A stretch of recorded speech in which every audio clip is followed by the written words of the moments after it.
নমস্কার। আজকের রেসিপিতে থাকছে সয়াবিনের কোপ্তা। সয়াবিন দিয়ে যে কোপ্তা তৈরি করা হয়, ভিডিওটা প্রথম থেকে শেষ অবধি দেখুন, তাহলে বুঝতে পারবেন। আর ভিডিওটি যদি ভালো লাগে অবশ্যই চ্যানেলটিকে সাবস্ক্রাইব, লাইক এবং শেয়ার করবেন। এবার দেখে নেওয়া যাক কিভাবে তৈরি করা হয়। সয়াবিন নেওয়া হয়েছে। সয়াবিন মিনিট 10 হলো ভিজিয়ে রাখা হয়েছিল। সয়াবিনটা ভেজানো হয়েছে। এদিকে দুইখানা আলু, কিছুটা পেঁয়াজ, 14-15 কোয়া রসুন, কাঁচা লঙ্কা, 4 টুকরো ছোটো ছোটো আদা, ধনেপাতা এবং একটা টমেটো টুকরো করে কেটে নেওয়া হয়েছে। এবার সয়াবিনটাকে ভালোভাবে জল নিগড়ে মিক্সিং জারে দিয়ে দিচ্ছি এবং মিক্সিং জারে এই সয়াবিনটাকে ভালোভাবে পেস্ট করে নেব।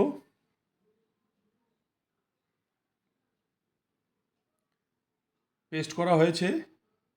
অন্য একটি পাত্রে এই পেস্টটাকে ঢেলে নিচ্ছি। সুন্দর রেসিপি। এদিকে কেটে রাখা ছেলানো আলু গ্রেটারের সাহায্যে গ্রেট করে নিচ্ছি। একবার বাড়িতে বানিয়ে দেখুন, খেতে টেস্ট এবং ভালো টেস্ট। একবার বানিয়ে নিলে বারবার বানাতে ইচ্ছা করবে এবং খেতেও ইচ্ছা করবে। এর মধ্যে পরিমাণ মতো হলুদ গুঁড়ো, ধনিয়ার গুঁড়ো এবং জিরার গুঁড়ো, সামান্য পরিমাণ কাশ্মীরি লঙ্কার গুঁড়া এবং স্বাদ মতো লবণ দিয়ে এবার মেখে নিচ্ছি।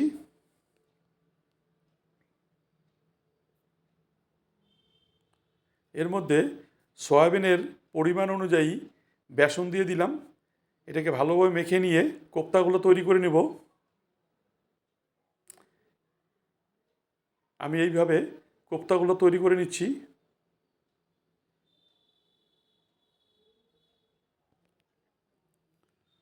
কোপ্তাগুলো তৈরি হয়েছে।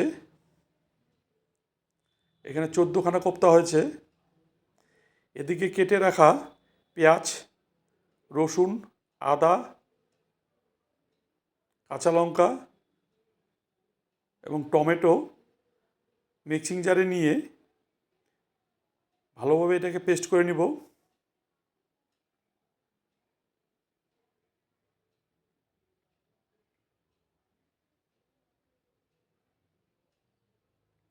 পেস্ট করা হয়েছে। এদিকে ওভেনে কড়াই বসিয়ে দেওয়া হয়েছে। প্রথমে ওভেনের আঁচটাকে হাই করে দিয়েছি, তেলটাকে গরম করে নিয়ে পরে লো টু মিডিয়ামে দিয়ে কোপ্তাগুলোকে ভেজে নিচ্ছি।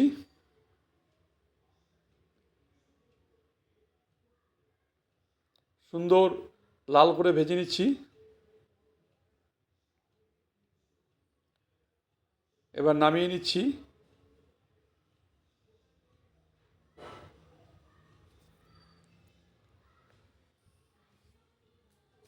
আরও কিছুটা কোপ্তা আছে, সেই কোপ্তাগুলো একইভাবে আবার ভেজে নিচ্ছি।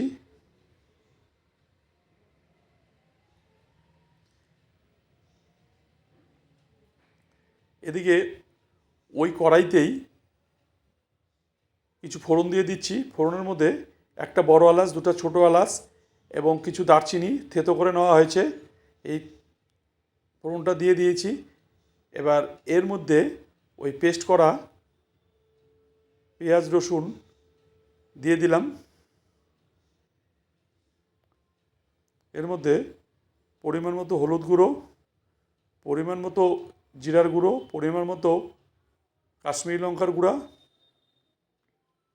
এবং পরিমাণ মতো ধনিয়ার গুঁড়ো এবং স্বাদ মতো লবণ দিয়ে দিচ্ছি। এবার এই পেস্টটাকে 3 থেকে 4 মিনিট ভালোভাবে কষিয়ে নেব। এদিকে আরেকটি বাটিতে 2 চামচ পরিমাণ টক দই নিয়ে টক দইটা ফেটিয়ে নেওয়া হচ্ছে।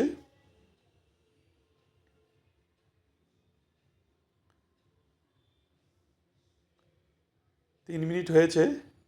এবার টক দইটা কড়াইতে দিয়ে দিলাম। এবার আরও 2 মিনিট ভালোভাবে ভেজে নেব এবং এর মধ্যে কিছুটা ধনিয়া পাতা কুচি দিয়ে দিলাম, মুম্বাই ধনিয়া পাতা। গ্রেভিটা খুব সুন্দর হয়েছে। এই গ্রেভিটা আপনি অন্য কোনো রান্নার মধ্যেও ইউজ করতে পারেন। আমি কোপ্তা তৈরি করছি, সেই কোপ্তার মধ্যে এই গ্রেভিটা ইউজ করছি, কিন্তু আপনারা যদি মনে করেন এইভাবে এই পেস্ট তৈরি করে আপনারা অন্য কিছু রান্নাও করতে পারেন।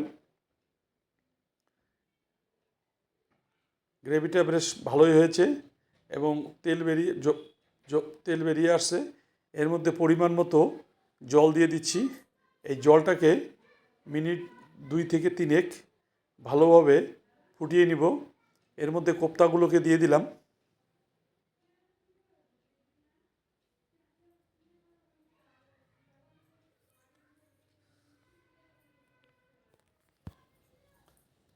সুন্দর হয়েছে, কালারটাও সুন্দর হয়েছে।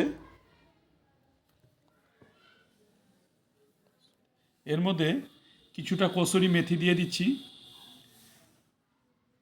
নাড়াচাড়া করে নিলেই রেডি।